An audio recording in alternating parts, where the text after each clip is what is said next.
we'll do a Q&A in a little bit. All right, sick. So this is the beginning of it. Yeah, we're back. Like, I think the podcast coming back has been really exciting.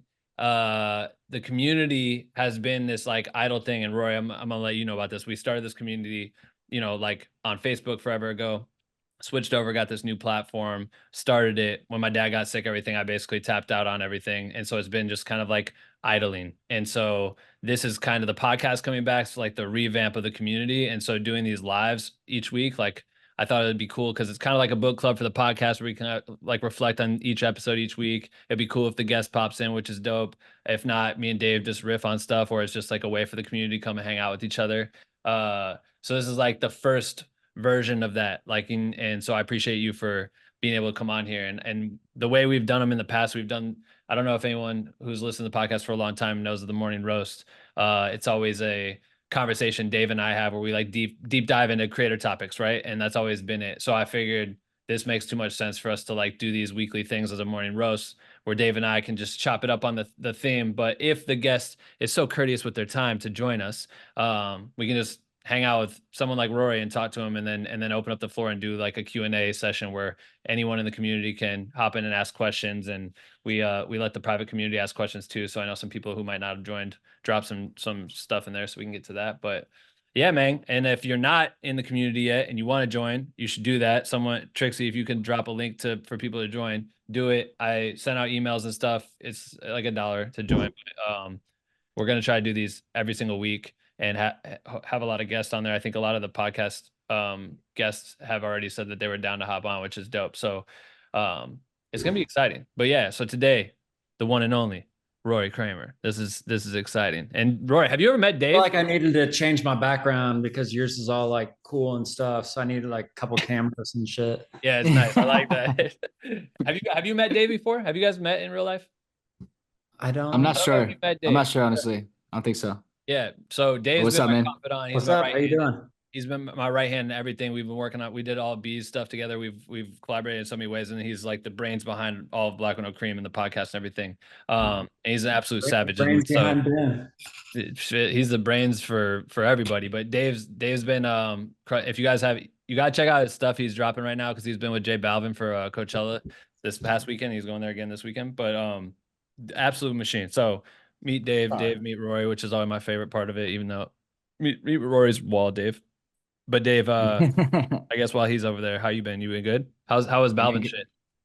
I'm a good man. Yeah, just I'm on a work sprint right now, so just like lacking sleep and stuff. But you always gotta be grateful when things are moving.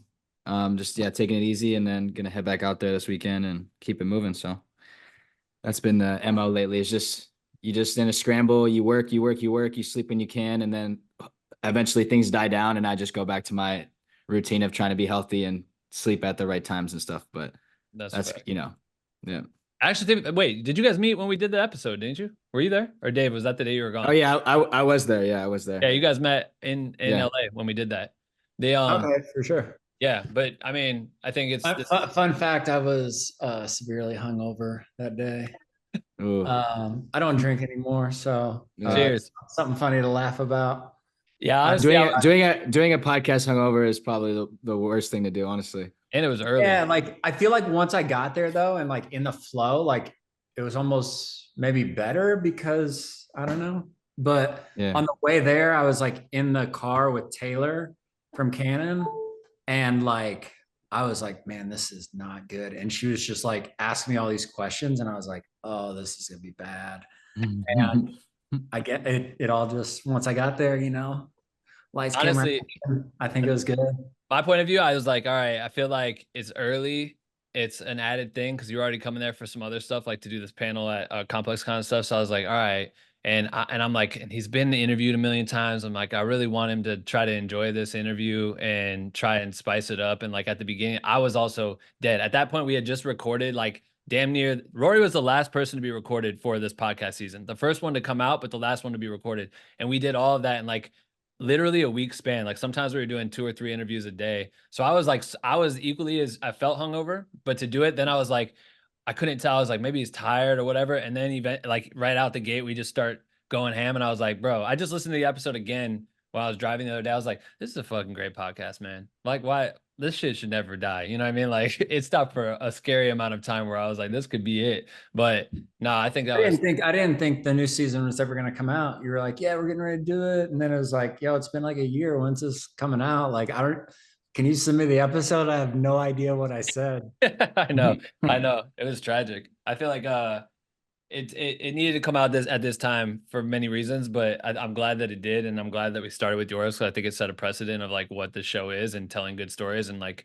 in your episode, I feel like you were just extremely vulnerable and open to sharing, which is cool. And someone said, because I also like in my solo, I was like trying to like open and be sharing a lot of it, and so like out the gate, like the first 2 weeks are just like people sharing their actual feelings about life and being creative. And I feel like that's all we always like put it behind the wall of like, we're so cool, we do cool shit, I'm doing the coolest thing in the world today, you know what I mean? Like people always, they put shades on for that, but I feel like it was nice to see someone drop that down for a little bit, you know what I mean? Like and open up and share that stuff. So I appreciate you doing that.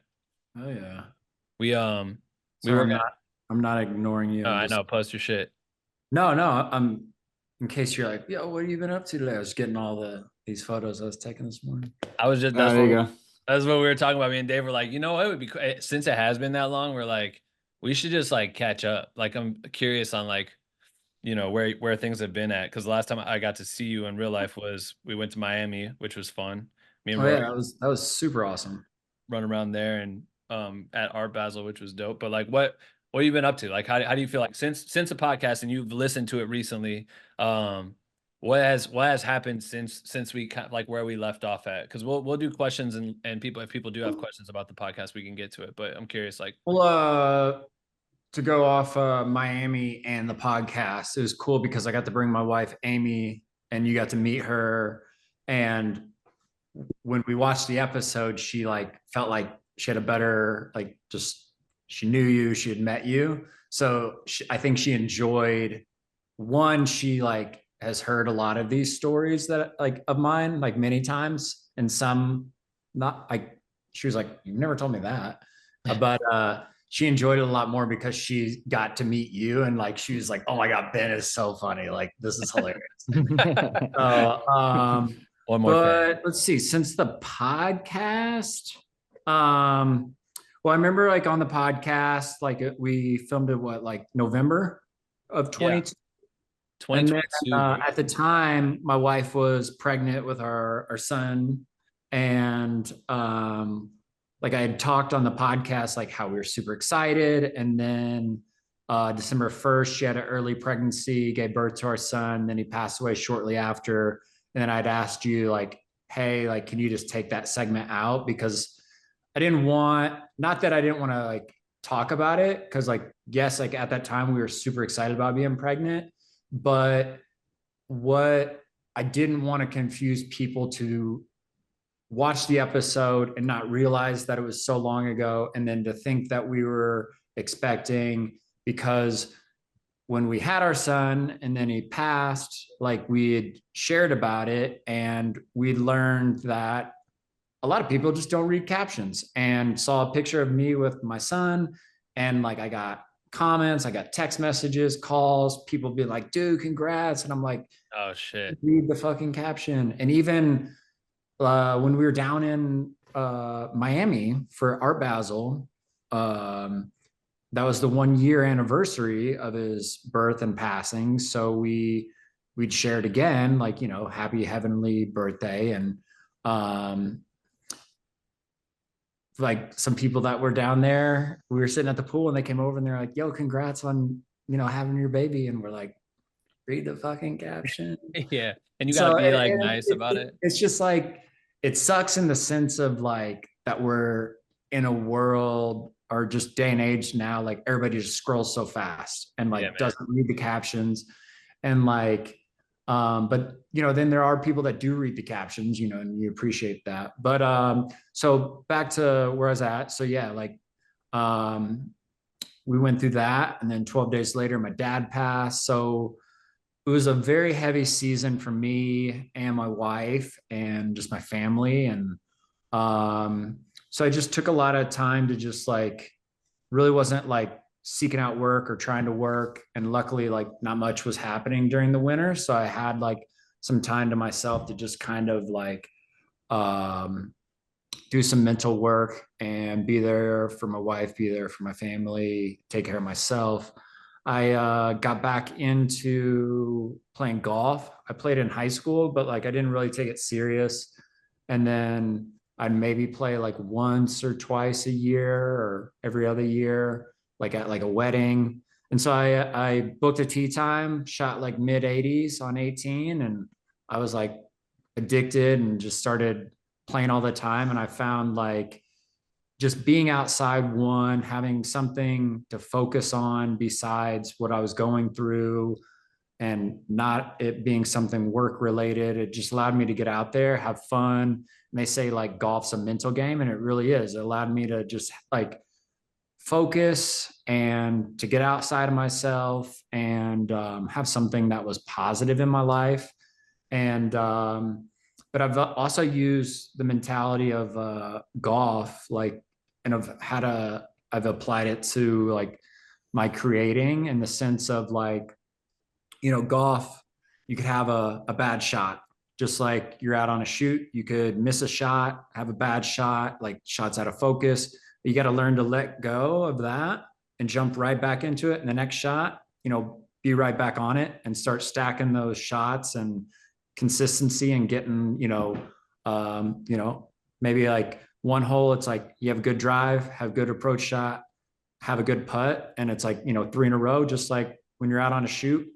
Okay, I've had a bad shot, let it go, move on. Okay, now I got this great portrait. I got this great moment. And you're just building and like, continuing that mentality. So I've tried to take my golf game and the way I approach it and like apply that to the way I shoot and to not, just because like, just like golf and just like when you're shooting, you could miss, have a bad shot, and it could ruin your confidence. You can get in your head and you could just spiral, and the rest of the day is just, messed up. But you got to learn to let it go and get right back on track and, keep working towards that end goal of,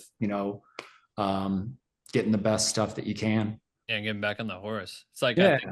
I feel like to have two big blows like that, the loss of your son, your loss of your dad, and then you said, I think it was like maybe a month after your dad passed, like you just like cold turkey quit drinking, having gone sober, and now you celebrated a year being sober. Like what's one or two lessons you feel like you've gained from being sober creatively? Like I think like being able to step back and like take the time for yourself, not having to like put your energy into work or whatever was smart. But what, when you kind of like you go for so long and then to do this like hard reset on life and just change something so drastically, what's been one or two big goals that you've gained?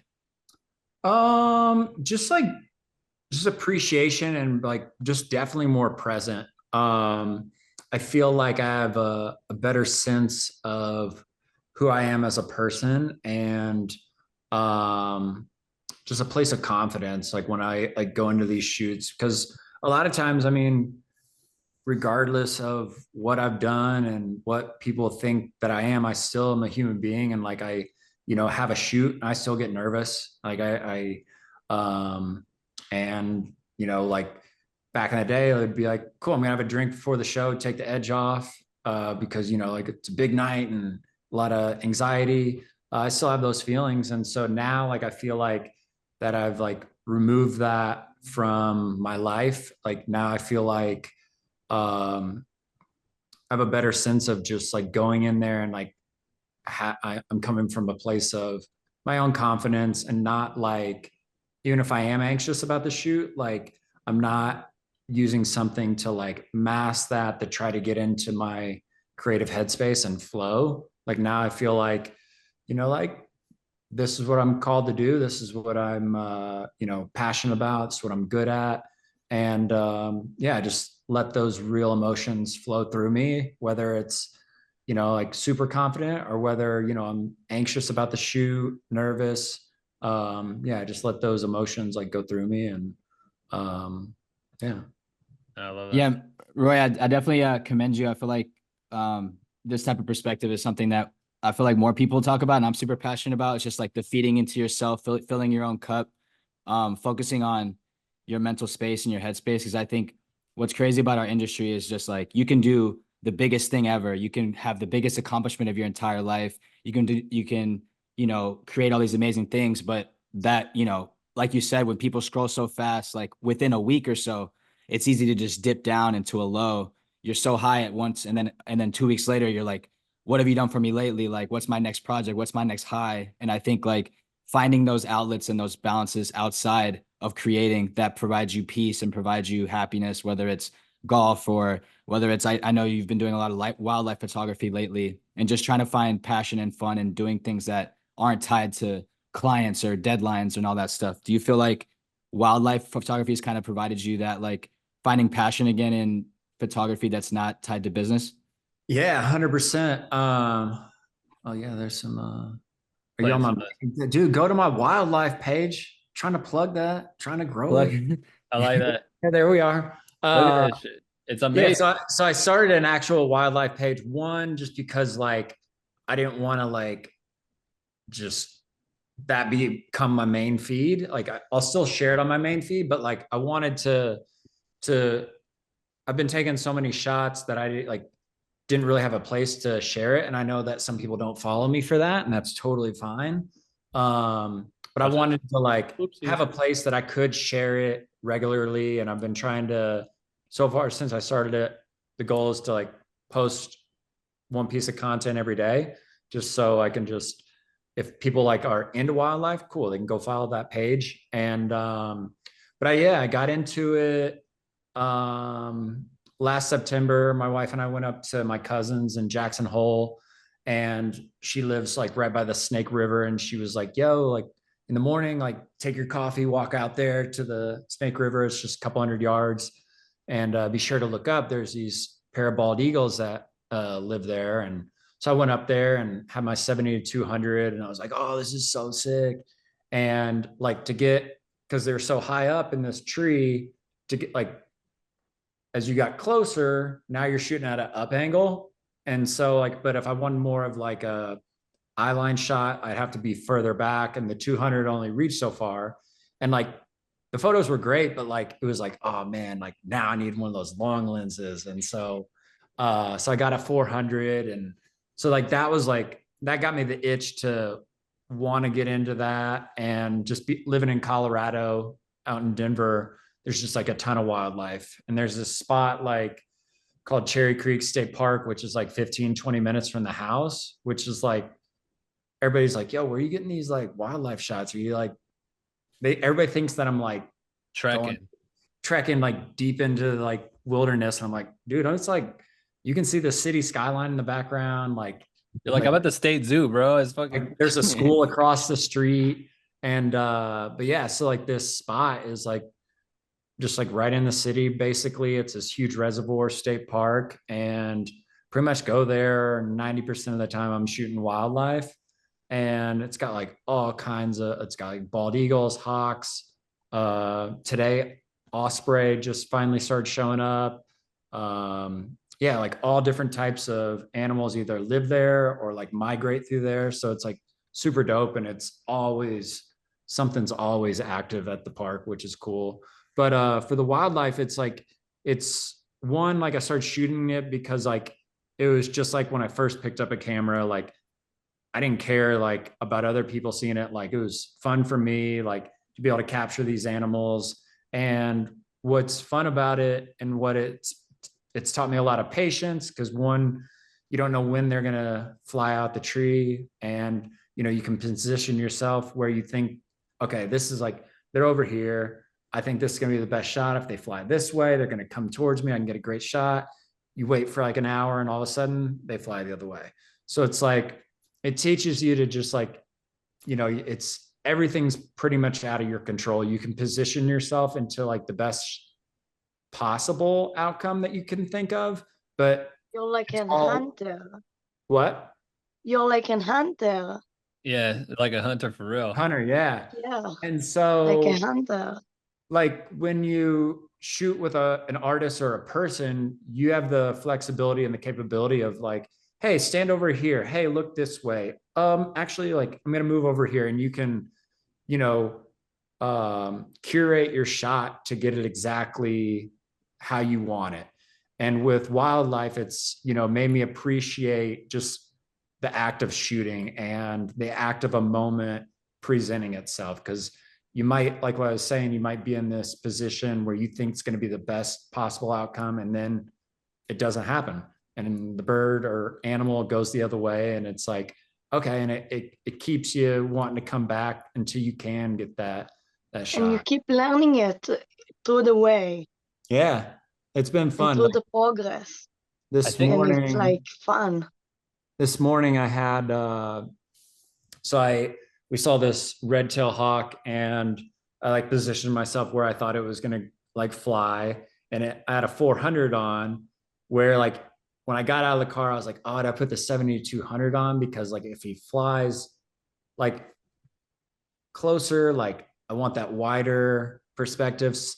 And so he ended up flying right over me, and like he flew the way I wanted. But then I was like, oh, I wish I had the 7200, because when he got so close, like the lens was too long. And I mean, this guy literally buzzed right over my head. And I was like, man, I probably could have had a 35 on and got like or 15. But he ended up flying over my head, and he got this mouse. And so like here was a shot of him. Sick. Bro, god damn. Wait. Holy shit.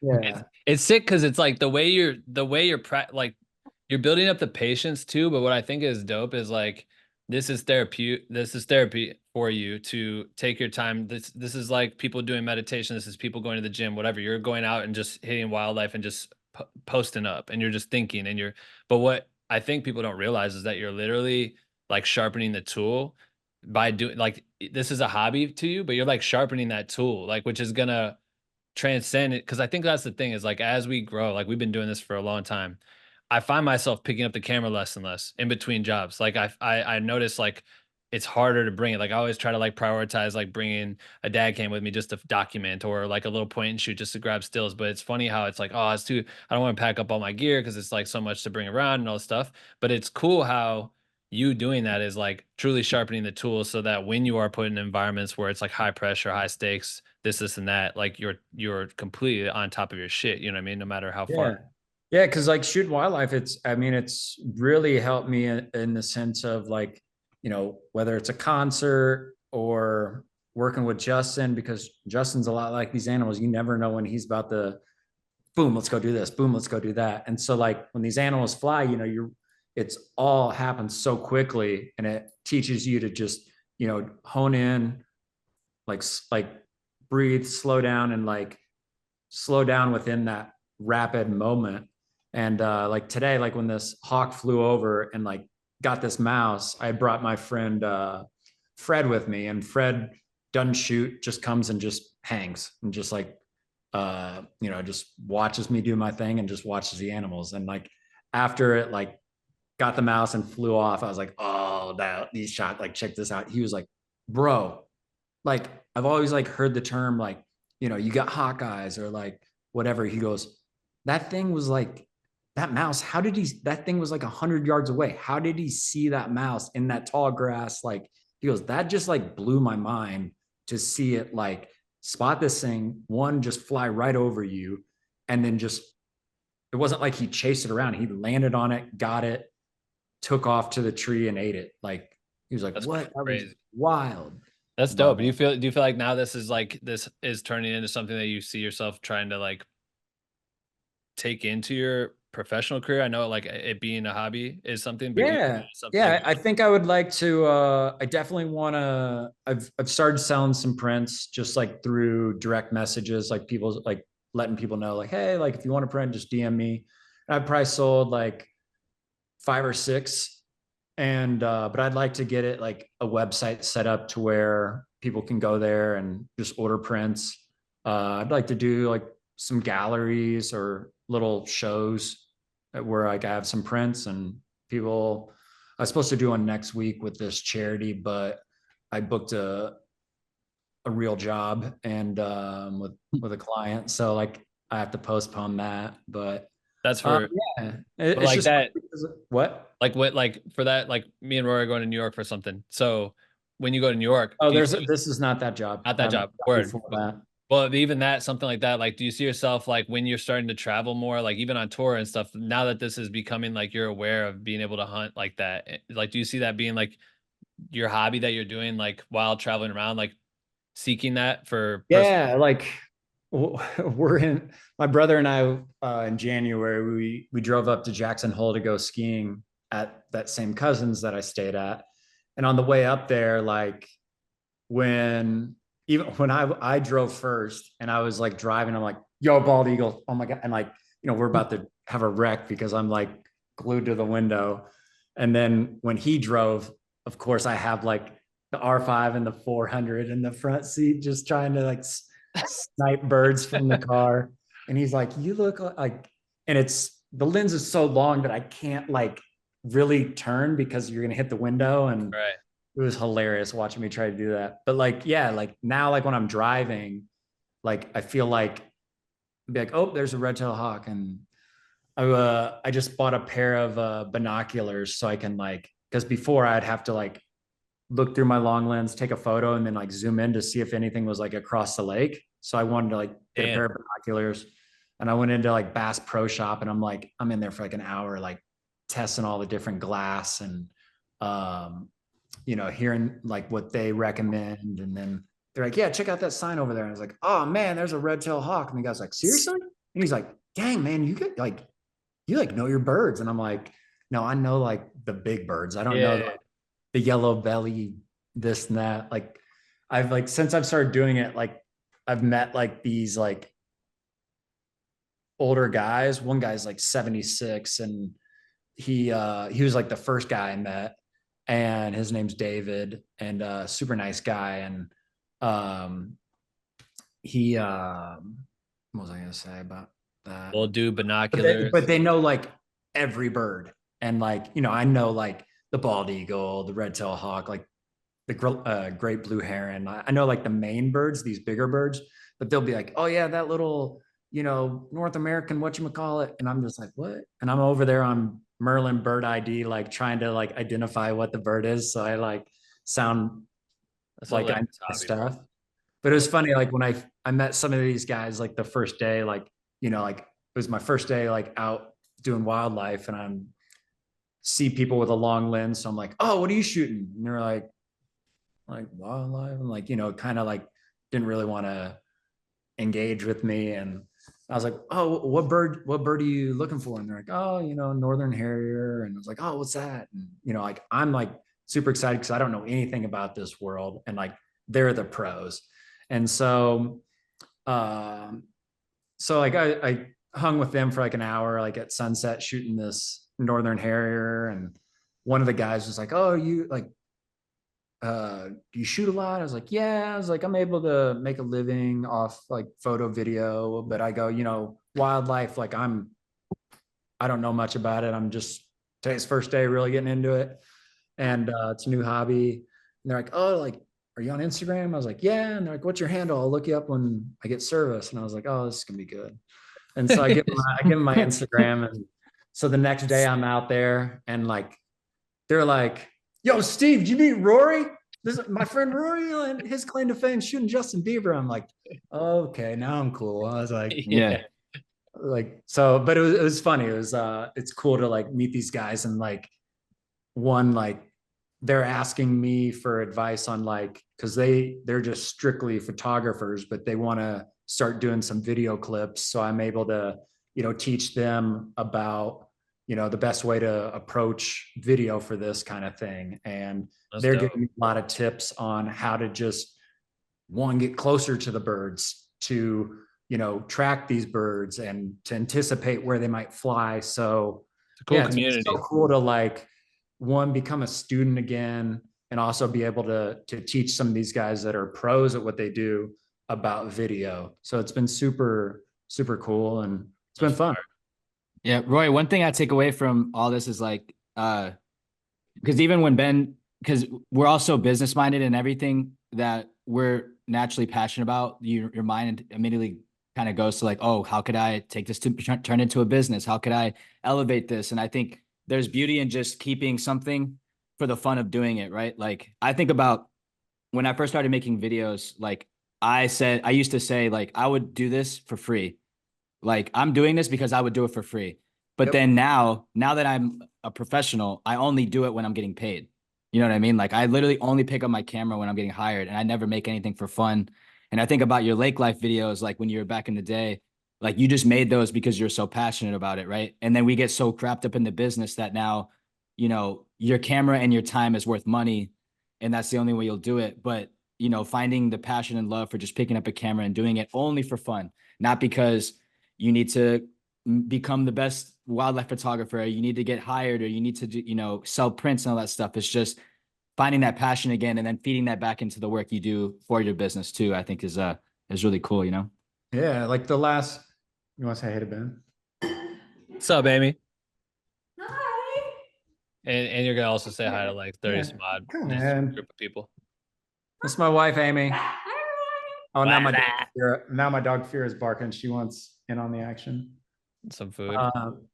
Yeah, like within the last year, just like with everything that's happened, and like, you know, I'm a lot older now. I feel like I'm just like maturing in the place of like trying to rewind and get back to that place of, you know, I do it for free. Like there's been a lot of times where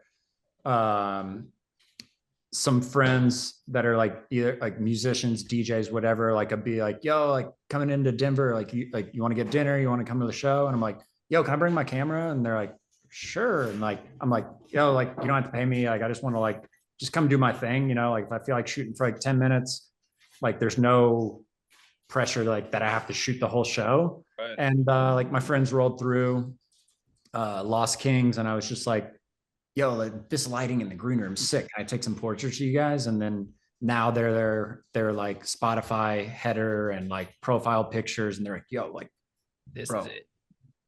You like, thank you so much for that. I was like, no, man. I was like, you know, like happy to do it. Like, because there was no pressure, and it just felt fun to just bring the camera and just have fun. And like, didn't feel like, okay, they're paying me. I like, now there's this pressure of I have to deliver like so much of this or a video or, you know, X amount of photos. So this was just like, cool. Like, oh, this, I feel inspired to shoot this, shot it.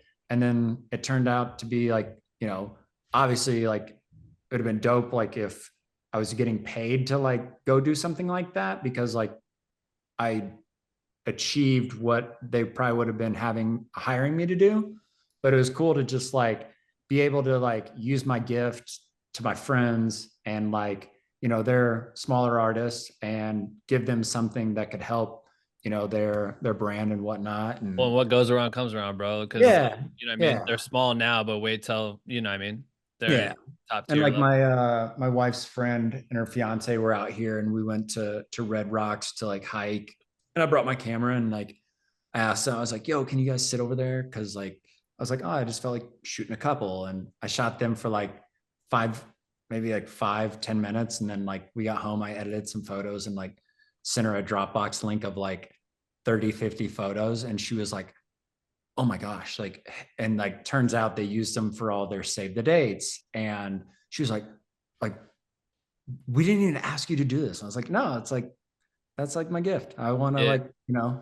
I love that, man. I feel like there's something like, honestly, I feel like that passion is why I do this also, right? There's something so beautiful about being able to capture something and then give it as a gift to somebody, and then they can remember it forever, whether it's an artist or anybody really. It's like our gift of seeing the world, packaging it, and then giving it to somebody, you know. And like we get, so obviously we have to make a living, so we have to, you know, I have to say like this is worth a cost. But there's always so many things that I would love to do, but then money gets in the way in a way, you know, because you're like, yeah, that sounds awesome, but do you have the money? And like taking that away for a second, just being like, just gifting someone a moment, I think there's still beauty and like, and passion in that. That's really cool, you know? One of my favorite things to do, like with being like photographer and stuff, like when I get invited to like either a friend or a family's wedding, like, you know, they have the registry where you're supposed to buy them a gift. And like, you know, you look at that stuff and it's like, they aren't going to remember that I bought them like, you know, like a silver blender. or Blender. And it's like, I always just like bring my camera and just like kind of just shoot throughout the day, whether it's all film or digital. And like, I'll end up sending them like a Dropbox link of like photos, and they're like, yo, this is like, I didn't know you were doing this. And it's just like, yeah, that's my gift. And then my Amy's always like, that's not a gift. I'm like, bro, yeah, it is. I was like, it's priceless in a way. Yeah. If you, It's when literally it's done, priceless. when it's done well, you know, not if it's like some like the only other underwater people camera doing that photo, are like but this, like they're no one Right. wants that shit anyway. Like, you know what I mean? Like, there's people with real cameras, but I think that's such a great get. That's always my favorite. Like to my niece and or both my nephews and like my goddaughter. It's like giving them those things that they could never really get, especially from like a proper camera, is just like such a cool. I don't know. I relate to that hard. I wanted to also.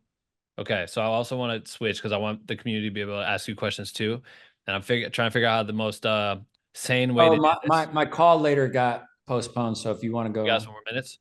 yeah, Sick. I'm free all day. All right, sick. Let's run this for the next 10 hours. We got questions for 10 hours. All right. I think okay, so is there a way to raise your hand if you have a question and want to come on camera to ask the question? That'd be great. I know some people are popping off into the Can't they throw them in the chat or two? They can do it in the chat, but I want people to actually like. Oh yeah. I'm gonna let them unmute. I just want to make it so that not everybody's unmuting at the same exact time, because that would be just pure chaos. So like, raise your hand, I'll unmute you, and then you can ask your question. But I think before we start it, and I think Anthony's in here, but he posted in the Black Window Cream community before this, and I just wanted to read this to you because I thought this was dope. It was more of like his takeaway from your podcast episode. But he goes, a statement about the episode. Rory, man, I appreciate the vulnerability you had with us for the episode. Half of my teenage years, I was homeless, sleeping behind a gas station, etc., literally eating out of garbage bins sometimes. Our paths may be different, but the ability to keep going is still inspiring nonetheless and relatable. So again, thanks for just being real. I was like, bro, it's pretty dope to hear how people can be affected just by hearing conversations or hearing your process of getting to where we're at right now. You know what I mean? Like, I always appreciate hearing those things, but I thought that was a good takeaway. I think it's like one of the most, like, it's the best thing, like for me personally, like with what I do. It's like cool. You can have like a job that could be your biggest paying job, could be like, your biggest like work that's exposed to the most amount of people. It could be like the biggest client name or whatever. And that's like, it's all super awesome and like super fortunate for it. But like at the end of the day, like the messages or like conversations I have with people that I like run into at a show or just like at an airport, coffee shop, wherever, like it's always so cool. And like, it just re-inspires me. Like when you hear like what your work did to someone, like how it affected them, maybe they were in like, a low place and it got them out of their rut and like to, get excited about life again, whether it was like pick up a camera. It's always like so cool to like hear that what like you do something that one like did that for you and like brings you happiness and joy, to see it like inspire or trigger emotions within somebody else. It's always enjoy hearing how like my work or even just a photo like affected somebody in a certain way. It's so cool. Have you? I feel like there's. Yeah, go ahead, Ben. I was just say there's always more people.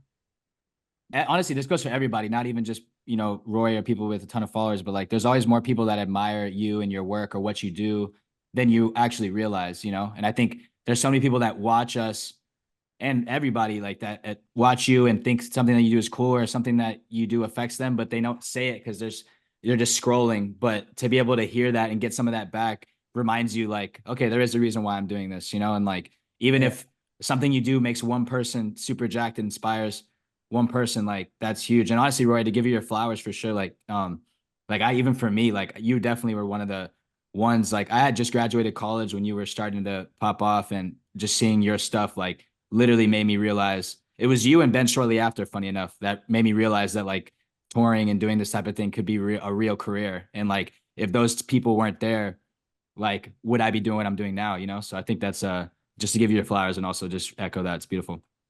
Thank you, man. I appreciate that. I love that. Weird transition. Anthony, what do you got? What do you got behind you right there?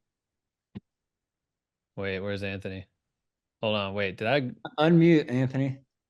I think I have to let. I think I got. Anthony's got the birds. I'm about to jump through the screen over there to hang out. Hold on. Well, I think Anthony was the one that was commenting, so we'll bring up Anthony in a second. I want to. James, can you unmute? Or does it let you unmute? Yeah, sick. All right, Yeah. sick. Yep. Can So you hear James me? want to ask a question after you, James. Okay. Someone remind me. I want to take a group photo before anyone dips. I want to get a good photo. But James, take over. I want to hear your question. Sweet. So I guess my question's more geared towards like early on stages in building, but I find it hard to kind of mute that voice in the back of my head. Like for example, if I'm showing up to a golf course and just want to kick it with my friends and kind of tune out, there's always that voice that's kind of giving me anxiety. If I could be sending an email, if it's a bad time, I could be scheduling out an email, sending a DM, reaching out to people, kind of anything moving that needle forward from like a business point. How do you actually tune out and silence that voice that's kind of always in the back of your head and focus on personal versus focus on your personal life while you're in that building stage? You just got to, for me personally, you got to like remind yourself like how important like that balance is and how important time for yourself is, because if you don't like take time to do the mental work, take like breaks and like fill up your own cup, like once, like I experienced it where like, you know, before my career took off, I had nothing but free time and it was all like I could focus on everything I wanted to do. And then once my career started happening, it was kind of 50-50. I had like, I worked a lot, but I had a lot of free time so I could handle both. And then all of a sudden it was nonstop my career and that was all I did and like all I put my focus into. And then I blew out my knee, had a knee surgery, got into a car accident, and like I had no, like I didn't take that time for myself to block, like, you know, just I was so caught up in it that I ended up just burning myself out, running myself empty. So it's like you gotta just remind yourself like, hey, I'm on the golf course, like, you know, like that email is gonna wait. Like right now is this me time. And, you know, yes, I could be sending off emails, but I chose to be out here and I'm gonna make the most out of it. And, you know, you gotta remind yourself that you being disconnected from that is going to, in return, allow you to hit all those emails, to get that momentum and like hit all those jobs. Like it's gonna be fine. You got to remind yourself like it's like you're filling up your gas car, like filling up gas in your car. Like, you know, like if you keep going and keep going, you're gonna run out of gas. But like, hey, I got to pull over, I got to fill up the tank. You know, like I'm gonna take the 5 minutes and like, you know, I'm not just gonna put in a gallon so I can keep going. I'm gonna, you know, literally take the 10 minutes, fill up the entire tank, and just, you know, it's all about just, as they say, it's a marathon. It's not a sprint, you know, like got nothing but time. And like before, like I used to get caught up in like, oh man, I need to get to this point in my career by now. And it's like, no, now I just want to like, I never want to have a 9 to 5 again. I want to always be able to make an income off my camera. I always want to be my own boss. And like, I want the longevity rather than hitting all these milestones. That was fire. A1. Thanks, James. Appreciate you. Let's wait. I want to do a photo real quick. All right. So please turn your cameras on if you can. I'm gonna. I think there's like a Zoom app, so hopefully this works. But if you could please put your cameras on, I'm gonna take a nice, cool little photo of all of us. It's loading everybody's cameras right now. Keep going. Roy, I appreciate this, man. This has been sick. That was awesome. Okay, I'm gonna try. Let's see if this works. Look at Dave's got the balloons. I don't know how that happened. He turned my balloons on. All right, 3, 2, 1. I think that worked. Why are balloons going? I don't. I don't know, bro. All right, I think I got one. Trixie, can you just keep screen? We'll just have Trixie do screenshots while we chat, because I don't know how this shit works. But all right, that's it. Is Peter Goldberg next? Yeah, Who's I'm gonna next? get Peter. I'll get Peter All right. up, and then we'll keep it. There's a whole list here, so hold on a sec. shit. Peter, where are you? Peter, there, boom. Ask to unmute. You should be able to unmute, and I'm gonna get you up here. Hold on a sec. Let me spotlight you so we see your face. Sorry, I'm slow at this. Boom. There we go. Peter's in. What's up, Peter? What's up, guys? What up, Peter? So first I'd just like to say thank you to all three of you guys for taking time out of your day to like do this for all of us. Like it really means a lot. Like we know how busy you guys are. Like Dave literally said like after this, like he's headed to Coachella to shoot, and like you guys, like it really means a lot that you guys are doing this. Thanks, man. And the Hell yeah, question bro. that I have is how much would you guys say that like really getting the snowball effect, like going for like having this as a career is based off of like one big like opportunity? Like Rory, obviously you had like Chainsmokers, Justin, like Ben, you had like Schoolboy Q. Like how much would you say like having that big opportunity is really what like snowball effect, like all of it to like get it going for you guys? Rory. I guess yeah, Rory goes. I got something to say, but go, Rory. For me, like it was a lot of people use like there's a lot of people that think that like my career happened like overnight in the sense of like I picked up a camera and then all of a sudden like I was working for all these artists. In a sense, it did happen overnight, but like when I picked up a camera, I was 15 and I didn't start getting paid and like being able to do this for a living until I was 29, turning 30. But I feel like the universe just one day lined up for me. But that 15 years old to 30, like it was about me. Like I did it because I loved it. It wasn't about making money. It was about, I just wanted to create. I wanted to make videos. And all of a sudden, like when my opportunity did come, like I think those 15 years like prepared me for that moment. So when Blau, this DJ, saw my YouTube videos and wanted me to go on tour, I was chomping at the bit to do that kind of content. And without him asking me, I just made a next day recap and showed it to him. And then he was like, "Can you do this at every show? Like, I'll pay you double your rate." And so by being hungry and ready for that moment, and when it came, I not only was able to do good work, but I was able to make double my rate because I was able to provide him something that he didn't even know he wanted. And then my work ethic with him, his manager was roommates with Martin Garrix's manager. And so that's how I started working with Martin Garrix. And that manager was an employee at Scooter Braun Projects. And when they were looking for somebody to work with Justin, he was able to put my name in the ring. So it was literally just the universe lined up for me in a strange way, but it took a long time for it to line up.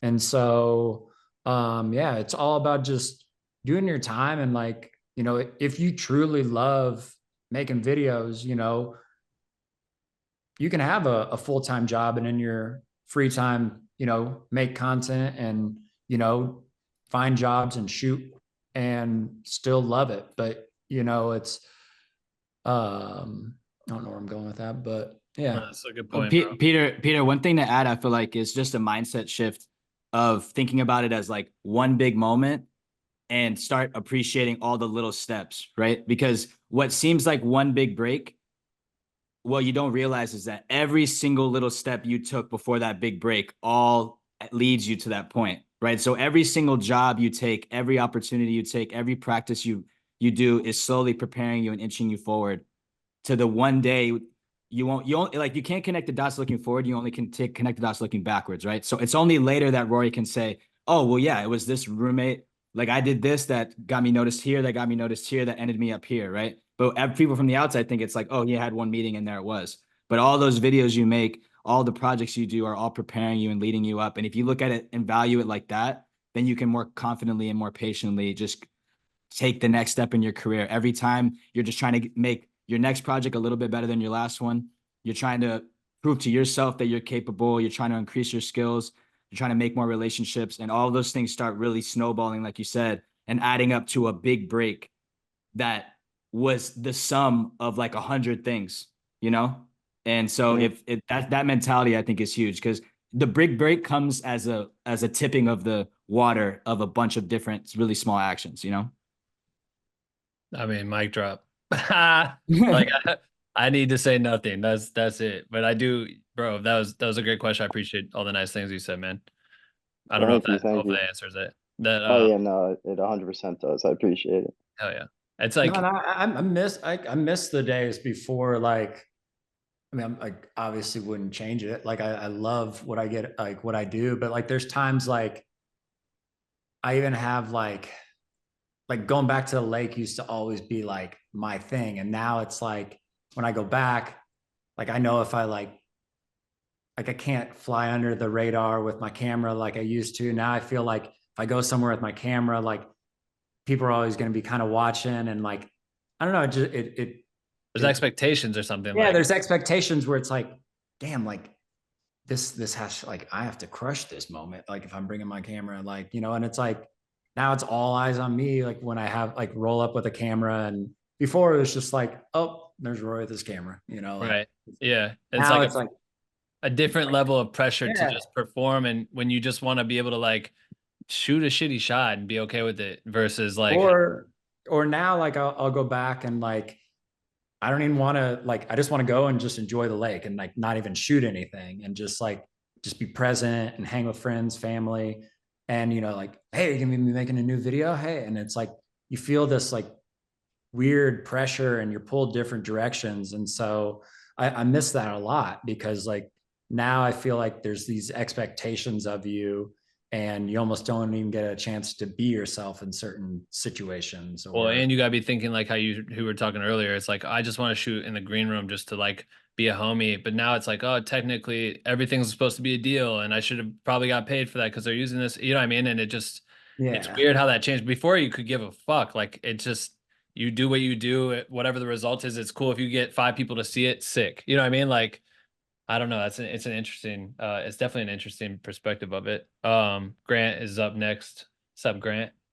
Going long time since I've talked to you since college. Yeah, dude, I know. And you sound fucking crystal clear. Right. Well, this is kind of my question for any of you guys can really answer. Realistically, a lot of people are always wondering, how do you get started? Like for me, like I started my own small business and I work with tons of small businesses just because I know can't afford, those higher end profit. They don't make that much. So, I try to provide them a higher quality. But like what did you guys do to start like marketing yourself, networking, and basically getting your name out there? Like, whether it be having conversations with certain people, setting up meetings, cold calling, any of that stuff. Because I think a lot of people don't really understand how to do that. And like for me, I personally, I go door to door. Like that's just what I do for businesses and it works for me. But, some different niches do different things. But how do you feel like people could get started that way? I have a note on the door to door thing. I remember like I think that is a huge skill set that most slept on when you think like when in the industry I'm in now that we're in, it's like I feel like that attack to getting work is slept on, where a lot of people now expect certain things to come. They expect one DM on Instagram to like open the door or whatever. But like before I even moved out to LA, I was doing like this virtual tours for businesses. So I was like walking around and doing the door to door thing. And it was like so hard because at that time I was like, I don't know how to talk to people. Like, you know what I mean? I don't want, this is kind of weird. I don't know what I'm not, it's not like I'm super passionate about this, but it's just a means for me to like make some money to move out to LA. So it's not like I plan on doing this forever. But I started learning about like why it actually helped these businesses. And I realized why the tool that I was selling was valuable. And so I was able to like be honest with certain clients to be like, yo, trust me, like this thing's going to work, or this is how it's going to propel your business in a way that it's like, I stand nothing to gain except for a few $100. You know what I mean? But for you guys, you stand to gain X, Y, Z, which I think is really cool versus all these other things. But learning how to talk like that, being able to like walk in and feel confident enough to like convince this person to hand you a check was not easy. And I think that transcended into a lot of the ways I approach clients still to this day, like how I can come up to someone and be very like kind with them, find problems that they're facing and figure out how I can add value to it. I don't know that's not the only reason I figured out how to do it, but being able to have the courage to do that is very hard to do. So like that was like I'm so happy that I got to experience like the literal door to door, like walking into a place and trying to sell yourself. It's very hard to fucking do, man. Mhm. I don't. That definitely doesn't answer the question, but I just wanted. Well, to there's a similarity. There's a similarity with the door to door because I think the door to door aspect, it's harder for like a internet creator to think of it like that because you're not realizing that in essence you are selling something, and to sell something to somebody you have to understand what value you're providing them and convey that in a way that makes them feel that they're going to gain something, you know, because I think it's so easy for people to just reach out and all it is like, I'd love to work with you, like hire me for your project or let me know if you need a second shooter and all these things. And it's like really hard to answer that message because you're not providing them anything. Like you're not telling me or giving me a reason like, man, you're right, I do need this person or whatever, right? So understanding how to convey value, understanding how to present somebody with something that's only an offering to them and not asking for something in return necessarily, you know. well, and to And tie also, that to, oh my bad. go ahead. No, go ahead. Go ahead. I was gonna say to tie that to the podcast with Rory. It's like I don't think you realize, like indirectly, you were putting yourself out there for potential work by just making videos that were interesting and entertaining to you. Like by putting music that you were a fan of into your videos, ultimately got you found by people that put music or put videos to music. You know what I mean? Like they had the artist and they needed it. And so like indirectly, like opened up doors for you by just truly creating what you felt passionate about versus like forcing something, like really trying to jam it down someone's throat. You found like an organic way to do it, which is interesting. But I was curious from Rory, like what was there any other approaches, especially when you realize that I think like, you know, like when you reach out to someone, like letting them know what you can provide is so helpful. Like, I have this friend, he used to be my manager actually. He actually managed Martin Garrix and like helped me start working with Bieber. But he manages some artists and he goes, bro, like I can't get my artists to do like TikToks or reels. And he's like, I know they need to like do those. Like, I feel like a great approach for some of these like artists you reach out to or management is saying like, hey, like, I would love to like, hey, I noticed like you don't do a ton of like reels or TikToks. I would love to like, you know, almost like be in charge of that where you're coming up with concepts, like paying attention to trends or like, hey, like I wrote this little thing, like basically all they have to do is kind of show up and do X, Y, and Z to make those. And like, you're in charge of like, you know, producing them, doing this. I think that's a great way to get your foot in the door with some of these artists, because I know a lot of these artists like don't want to do them. Like their management's telling them they need to do it. And it feels like work to them. Like anything that like you can take off their plate as far as work, because all like an artist wants to do is just create. And you know, once it feels like work, you know, like people don't want to do it. So I feel like if you can figure out like whoever you're trying to talk to or reach out to, if you can figure out a way, something of value to provide to them that takes work off their plate of something they might not want to do, but they need or whatever, I think that can be a great way. that's Grant, I think honestly it's kind of taboo because we don't want to necessarily promote free work, but free work was the way I got my career started. And I think there's always going to be value if you're going to a business, right? It's hard to convince this business to pay you money if you don't have a breadth of work already to show them, right? Yep. But if you go to a business and say, hey, I'll make you a 15-second ad, it won't cost you anything, but I just want to show you what we can provide for you. And in the future, you know, I hope that we can have future business or whatever. And you go and you put it on the table and give them something. You give them an asset they can go sell something with. In return, they'll pay you later, right? And you don't have to do it for free forever. And I think, so that's one advice. And my second last point, I think, is like, I always thought that you needed 100 clients to be successful, right? But in reality, like in my opinion, as you grow, you really only need a select amount of really good clients who value you and care and pay you your rate. and think that your work is valuable, right? And I think Yep. so focus on when you do get a relationship with a client, focus on nurturing that relationship. Make sure that client hires you multiple times, because one really good client will lead you to another really great client, and that tree slowly starts to grow, as opposed to let me make 20 clients that they barely pay me, or they're asking me for way too much and all that stuff. You know what I mean? I think quality over quantity in that sense, and the quantity will come eventually. Yeah. Yep. Love that. Great question. Cool. That's fun, Thanks, dude. guys. Yeah, dude. Yeah, those clients end up becoming like your billboard for you. You know what I mean? Which is way more valuable than a bunch of people that like don't respect your work. I'm gonna bring up Jalen. I'm bringing up Jalen.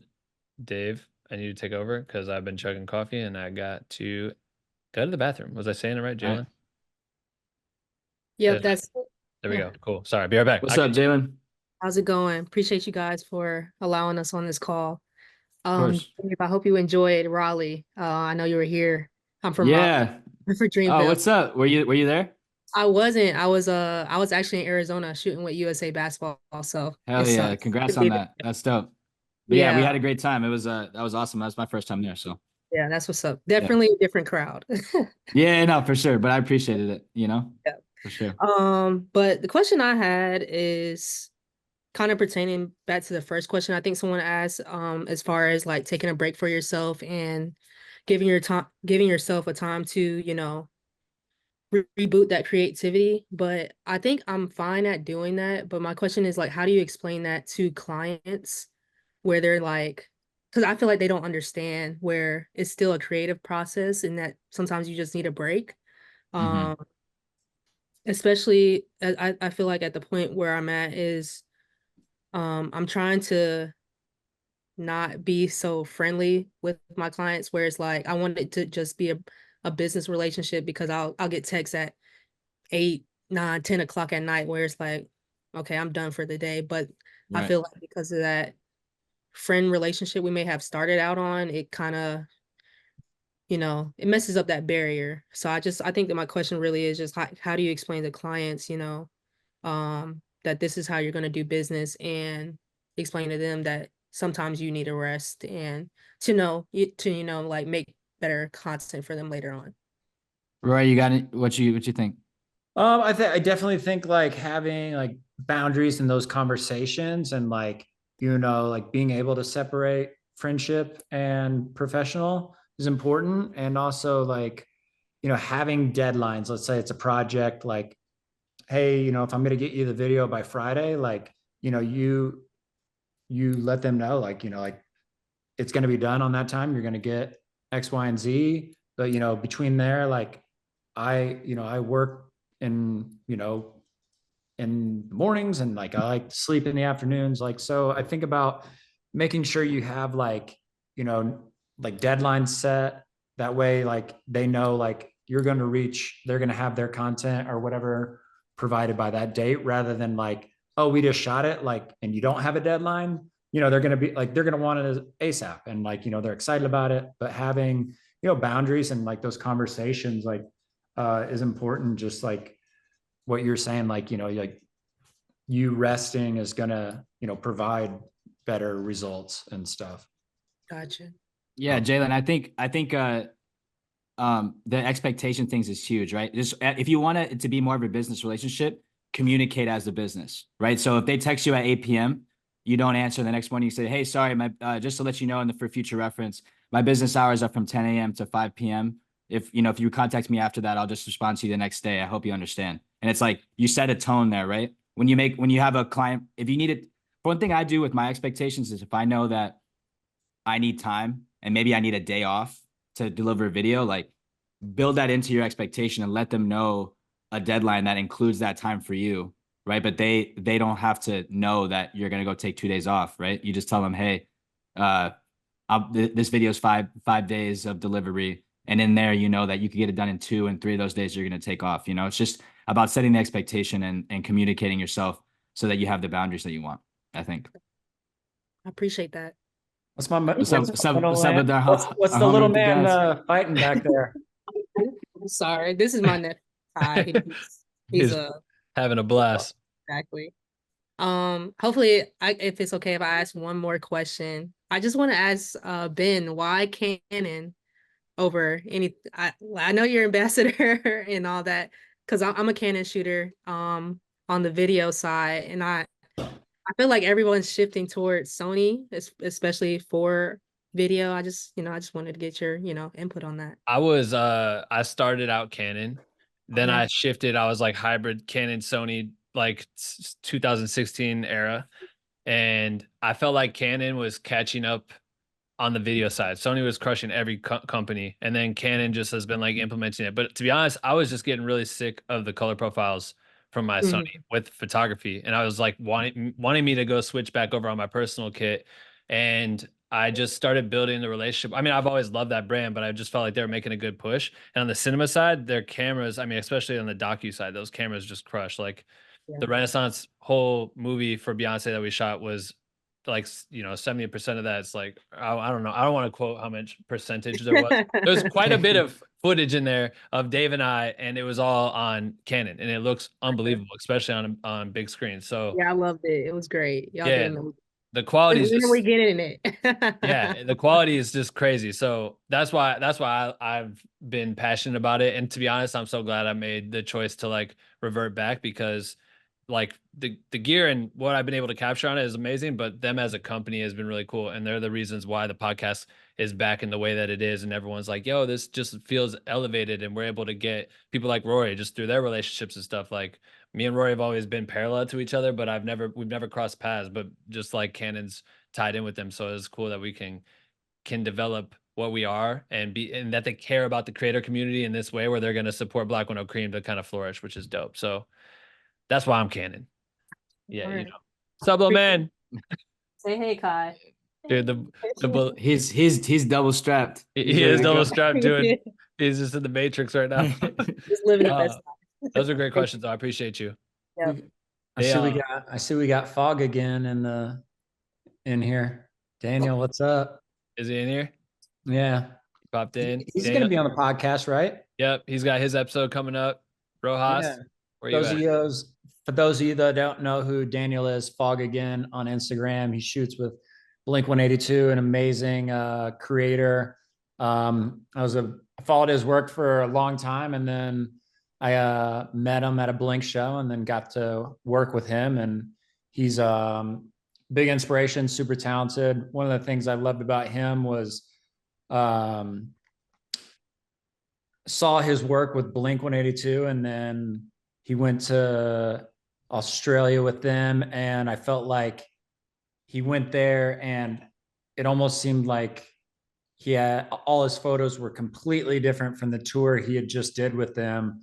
And it's so cool to see, like, because like when you shoot an artist, like you kind of have your routine, and like your shots end up kind of becoming redundant. I loved when I saw his stuff. It felt like, whoa, like what did you do to have this whole new look with your photos? Like every night seemed completely different from the last tour.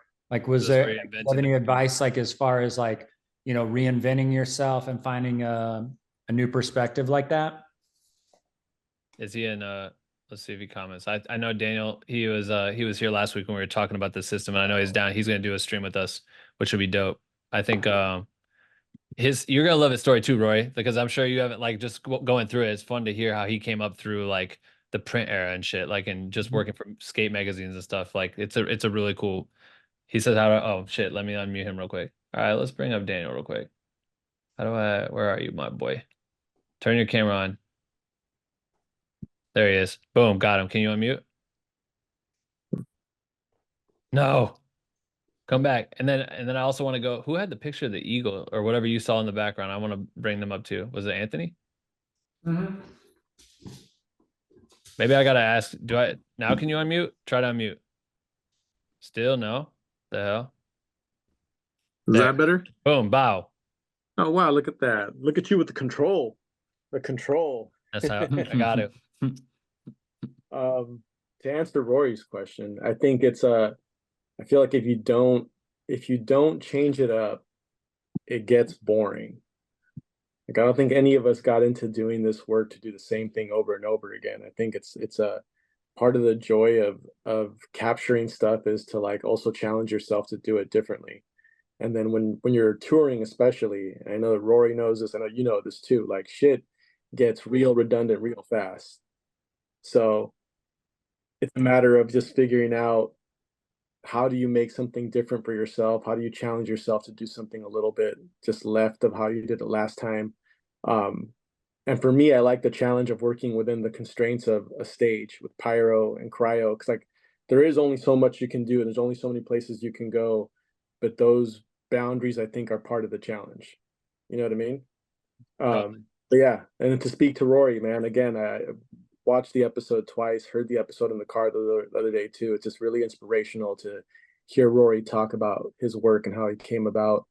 The vulnerability I think is also really important. I think it's nice to have a community where we're not expected to just perform or to dance or to do the thing. You know what I mean? Like it's cool that it's a community where we can speak as creatives and as people. Because I think when we humanize what it is what we do, it allows other people to see that it's not always, you know, a beautiful thing. It's not always a pleasant thing. It's something that we all care greatly about and bleed and sweat for every day. I think oftentimes, especially today, that things happen so quickly and things are forgotten so fast. To humanize it is, I think, important. So I think communities like this are very important. So thank you for having this. Hell yeah, dude. Yeah. I can't wait for you to get on here too. It's gonna be sick. Cause it's a fact. It's like we talked about earlier. I was like, there's a curtain that most people have up and we can't show behind the reality of what it's like to be in this position that we're in, and that it can suck just as much as it sucked before we had clients and before we knew what the fuck we were doing with our cameras. And you know what I mean? It never is gonna leave. But I think that we are now through social trained to shut the fuck up and don't tell anyone because the algorithm won't favor you, or you know what I mean, no one wants to hear this shit and blah blah blah, like bad news is not good news. It's like, no, this is the reality for people, bro. And like that's why for Rory sharing what he's shared with his kid and his dad and like opening up about this shit and his sobriety, it's like it's a powerful tool to share. But yeah, so everyone make sure I don't remember the exact date, but whenever Daniel's episode drops, I'm making him do one of these with us. Thanks, dog. I'm gonna get some other people up here real quick. Appreciate you, man. Daniel the man. Yeah, you should go check out his page on Instagram. I'll actually type it in the comments so you can This guy. check him out. His work's sick. This guy. This guy. I'm gonna bring up who did I see that said I wanted to ask something? We have Devansh. I'm gonna bring Devanch up. Let's do that. And then we have Anthony Duran, I think too. He asked a question in text, potentially. Okay, cool. Am I audible? What's up? Yeah, man. Thanks so much for taking time for us. My English is not so good, so yeah. It's perfect, man. It's perfect. It's great. My question is like, we all know that your father was a really good man. He really supported you in your work, but there are a lot of kids like their father don't support them. You know, like whenever I play music or make music, I don't see joy on his face. You know, like, yeah. So, what's your way to like keep going?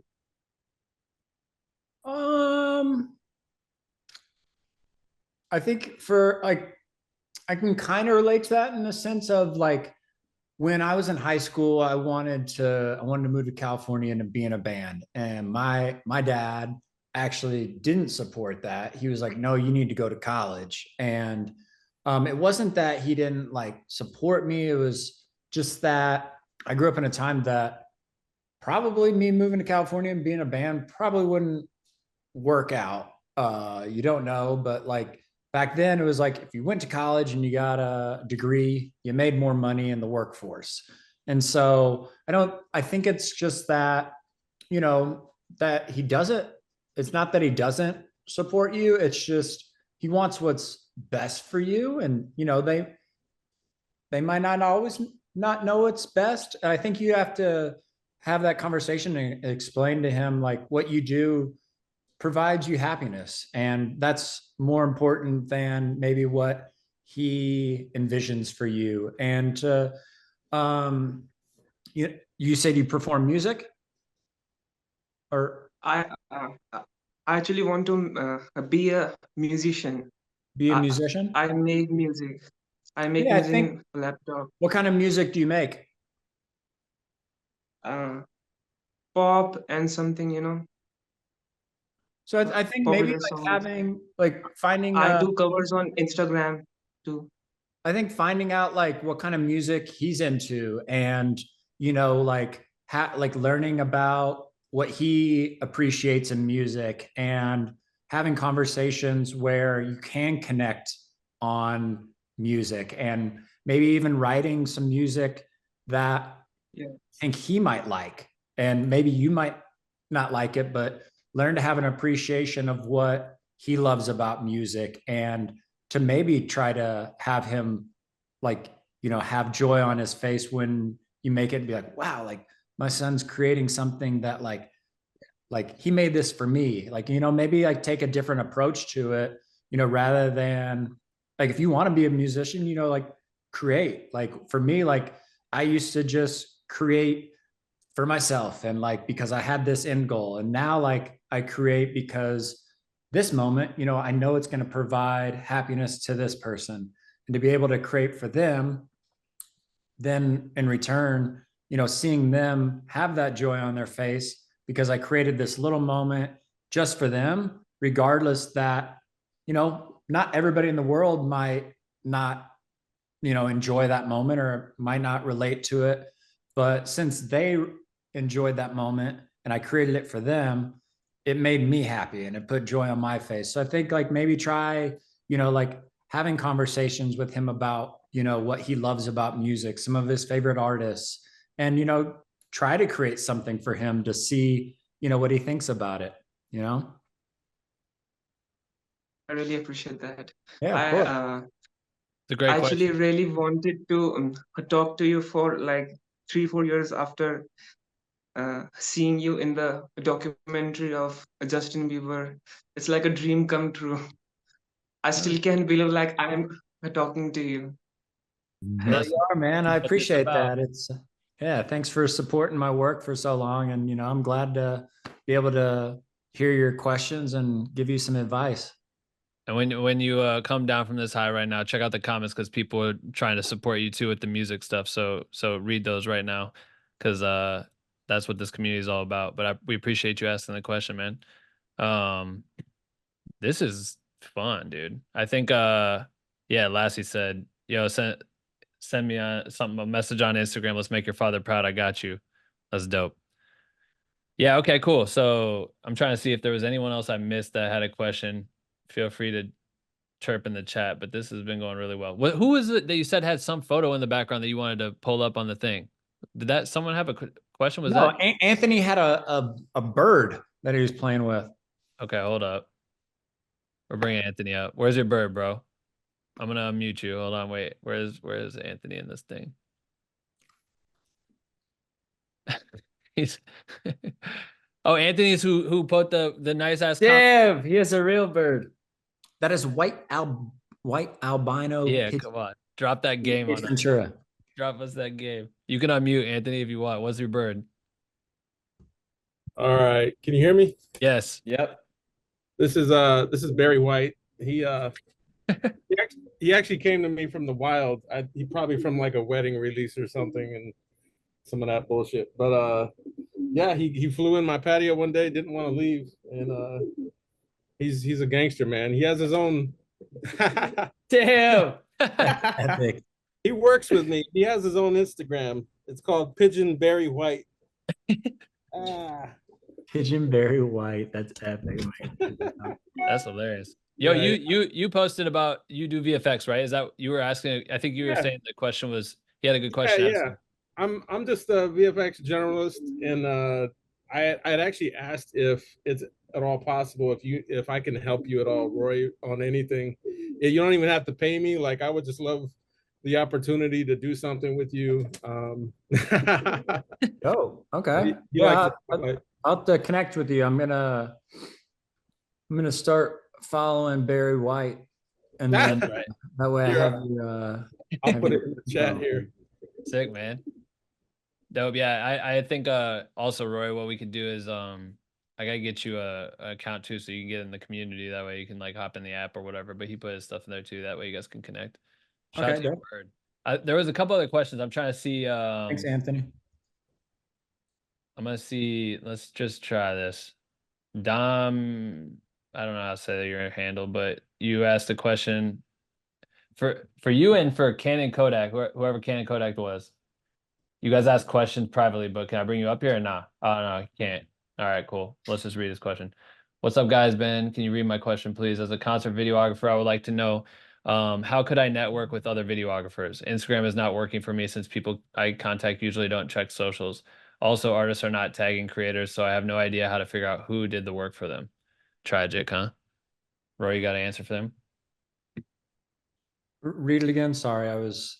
He's basically the question was curious on how to connect with other concert videographers. Like the trouble is that he's trying to reach out to people and he's not getting messages back, or artists aren't tagging who they work with, and so it's hard to find out who even does whatever it is. So how would you, when you're getting messaged, what do you prefer people do when reaching out to connect with you, like, you know, offering services, so on and so forth? For me, like, it's back in the day, I used to be able to get through all my messages, and now just given like where I've gotten in my career and some of the artists I work with, there's a lot of like sifting through just stuff that like is out of my control. Like I can't, you know, show this to this artist. I can't have this artist wish this person happy birthday. Like, you know, like I have boundaries as far as like that I am able to have that connection with certain artists and I don't abuse it. But like, you know, I love connecting with people through messages, and I love like, you know, I love being able to like, when you go to accept a message, like, you know, the first two lines kind of usually all you see, you know, like, hey, I have a question, like whether it's to the point and you can kind of, you know, preview like, hey, you know, like I followed your work for a long time, you know, being able to connect with a person rather than asking for something, so to say. Like I've always like enjoyed where people share a part of their journey, or hey, your work has made me feel like this, you know, like how did you break free of, and then asking the question, like being able to connect with someone rather than just asking for something, I feel like is one of the best ways. I agree with that. Yeah, That goes back to what Dave was talking about earlier too. Like Dave's talking about like finding your angle in there. What were you saying? Sorry. No, I just agree with what he said. It's like connect with the human first. You know, I think so many people even message and they're like, hey, let me know if you need a second shooter, or hey, I'd love to work with you. And it's like, I don't have anything to provide right now. But I think the best way to connect with other videographers is just support their work. You know, like if you like their work, say something thoughtful about what you like about it, or something that if you want to ask a question, like show that you've taken the time to like watch and appreciate what it is. And I think those messages are always much more fun to respond to than just like, hey, you know, provide me something, you know, like just connect with all of us are out here making stuff, and we all love when someone truly appreciates it and genuinely does. And I think that's way more fun to respond to. And then later you can get into the quote unquote networking part of it. But and I think from just reading what the comments were from him as he was asking, he's like, I followed you, Rory, for like 9 years. I reached out on Instagram and stuff too. So I think maybe the battle is also like, you got to look at Rory's account has hundreds of thousands of people that are, I don't even have 100,000 followers, and my DMs are constant chaos. So part of the problem with trying to get in touch with someone like Rory is that they're getting flooded and asked a million questions every day. And so it's hard for them to keep up with that, plus their personal life, plus their job, plus so on and so forth. But thinking outside the box sometimes is a great strategy. Like Rory's email, he definitely has one. He probably has two or three. there's a chance that might exist somewhere on like an old LinkedIn account he made back in the day or something. You know what I mean? Like finding these alternative ways of reaching out to send that thoughtful note with like the request or way that you can always like add value to his life or show examples of what you're able to do for him. I'm just using you as an example, Rory, but like I always pitch that strategy because it's like there's so many other ways to like right now, if I want to get a hold of someone at Coca-Cola that is part of the marketing department to like work with on events, it's possible. Like that person's contact info, they're chirping about their job way too much. So it exists. So I think like sometimes those strategies might be helpful that you could, put into motion. All right, Yasmin's got a question, and then we'll try to wrap this up for you, Rory. I appreciate you going a little over my dog. Can I run to the bathroom real quick? Yeah, run to the bathroom. I'm gonna. That Coke's coming through. Okay, hold on a second. Let's see. Hold on. Let's make sure that we got our fire photo. Trixie, did we get some photos? I know that Trixie was just screenshotting for me, but we could if everyone wants to do it right now, we could just do a quick little turn your camera on, do a little this real quick, and we'll get screen grabs and we'll Photoshop it and make it look like a cool little collage. I guess while we're waiting, we'll answer Canon Kodak's question. He said, "What are your top 3 Canon camera choices shooting mainly video?" I would speak, and I'm at work right now. I'm looking for something better than my EOS R. The low light isn't great and the clarity isn't crisp, but in my budget at the time. Thanks in advance. I would say R5 and then R3 for sure. The R3 is nuts. The R5, the R5.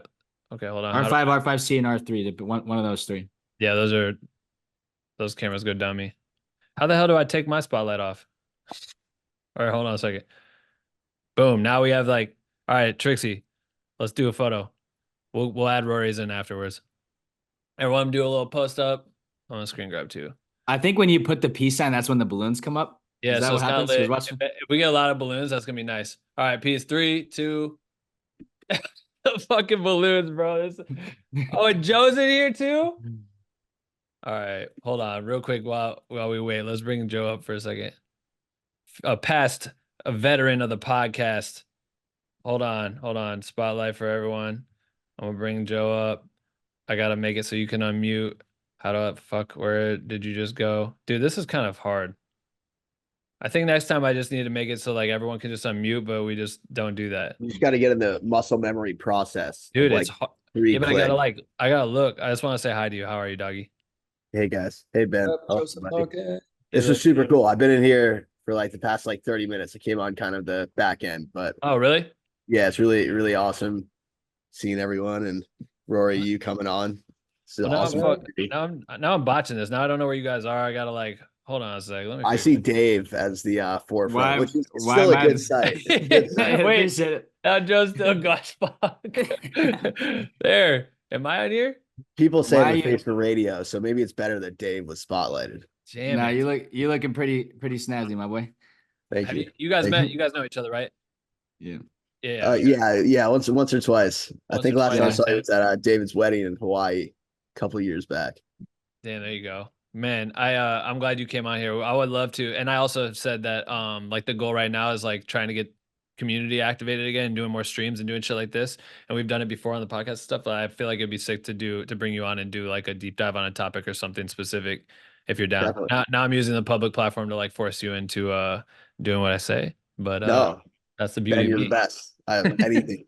I appreciate you, dog. Tell my boy Yoder what up. Of course, always. We love Yoder. If you guys have no idea what they're doing over there, did you guys really have a billboard on the way to Coachella? I will confirm nor deny. Bitch. Yeah, well, maybe we had a billboard on Hollywood Boulevard that I got a drone shot of, or maybe. All right, we're cheating our way there. Kurza's the shit. If you guys don't know about Kurza, you're gonna want to figure out who Joe is. All right, thanks, doggy. Thanks. Good seeing you. Okay, Yasmin, coming up real quick. We'll do like 1 or 2 more. If there's anyone else, we'll bring you up. But there's Yasmin and Isaac, and I think we'll call Isaac. All right, sick. Hey. Hi. What's up? Hello. Chilling. Hey. So I wanted to ask you something. Rory, please. So I wanted to ask you, why is it so hard to get a response from Justin and from God. you? Why? Why? It just might be what like it might be. I I don't. I Might know be. there's a lot of people, but I'm not a lot of people. Oh, Jesus. I am me.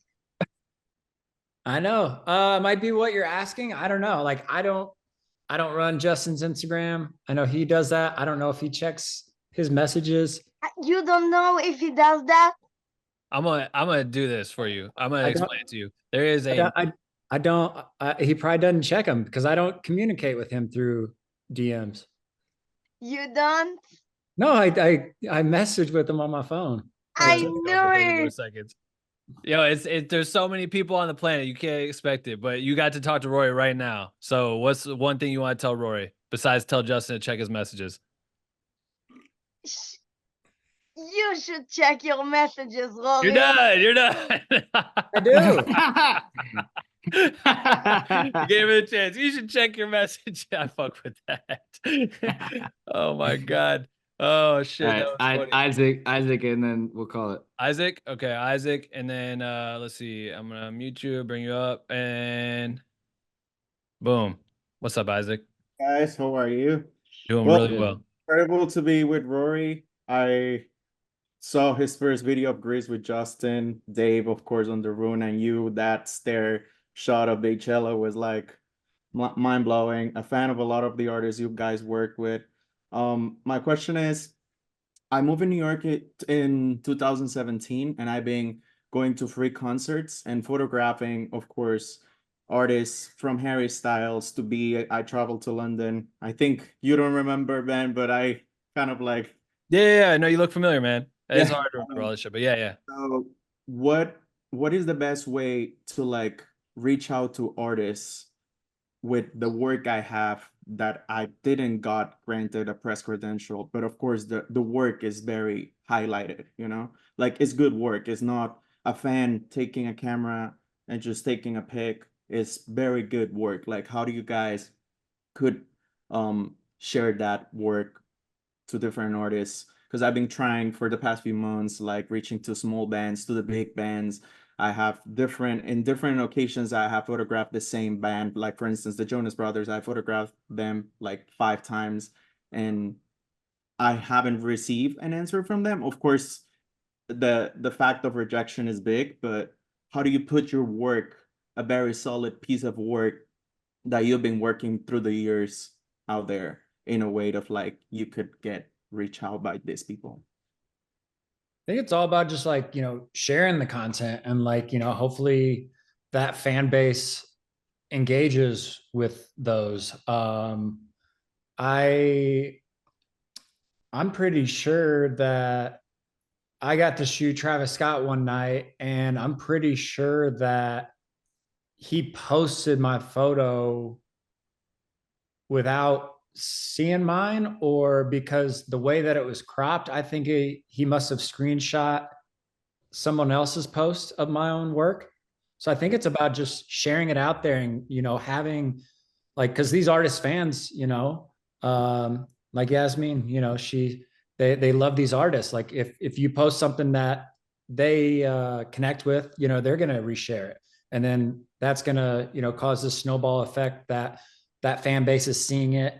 Then maybe that artist sees it in their tag photos or their explore page. And it's like, whoa, what's this? And maybe they can, if they like it so much and they can't figure out who shot it, they can, post a story like, who shot this photo? And, somebody tag the person that shot this photo. So I think it's about, if you can't get that direct access from them, thinking outside the box, other ways like, like you said Jonas Brothers. Yeah, looking up fan accounts of theirs and sharing your work with them and saying like, hey, like I took these awesome photos. I see you run an amazing Jonas Brothers fan page. I would love to share my photos with you. Maybe they want to share them, and because some of these artists do sometimes follow those bigger fan accounts, or sometimes check those fan accounts just to see like what's out there. So that's a way possibly. And also, I think that another leg on that is like, you don't need to, it doesn't always have to be the top level artists. You know what I mean? Like you can find your work could do a lot of good for on smaller artists that could use the work. And by connecting yourself with those artists now, 5 years from now, 10 years from now, you never know like where these artists go in their career. And if you're the person at the bottom that rode with them to the top, that can be a very powerful tool, especially in outreach. Cause it's like, it happens all the time when you're with these artists and you go into you're in specific rooms with people, you're that person's person, and then they connect, they're like kind of co-signing you to these other people, and that's how the relationships start to build. So eventually you start to get in there, but it is very hard when you're from a fan perspective trying to take any angle you can to get in there and capture and make your art and share it with them, and they don't receive it. But at the end of the day, they probably have someone with them, if not multiple people with them, that are already curating for them, that have more access than you. I don't know where Rory just ran to, but like that's part of the challenge is getting in there. But I think that that's a great I love the fan accounts. Like when I started, was he walking his dog? Like when I started working with artists that had fan accounts, I'm like, they're messaging me, they're asking for facts, they're asking me for all this random shit. And most of that stuff you can't give them, but these people are like sometimes your biggest supporters. So like being able to collaborate with them in that fashion could help you get some new exposure that could potentially reach who you're trying to target. And also don't just try to give it to those three brothers. Like think of who are the people behind the lens or behind the band that run and help and operate, that could sit there someday. They're just sitting there on the bus and they're looking and they see this photo and they're like, that's pretty cool, check this out, and they show whoever, and then that person's like, yo, that's dope. And you know what I mean, you never know what's going to spark, but hopefully that I want to interrupt you there because you say something really, I just mentioned the Jonas Brothers because it's one of the artists, kind of big names that I have photographed through the years.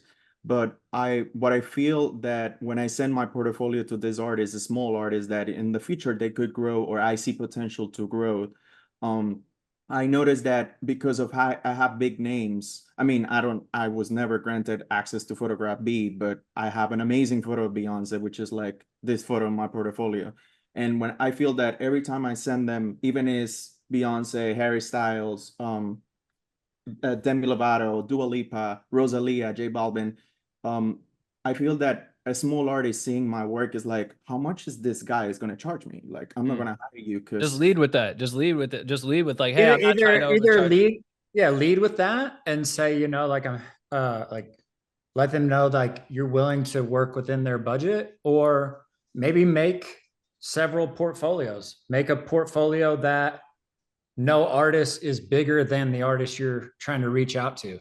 So that way they see like they can see your work, but they're not, you know, intimidated that Beyonce is at the top of your portfolio.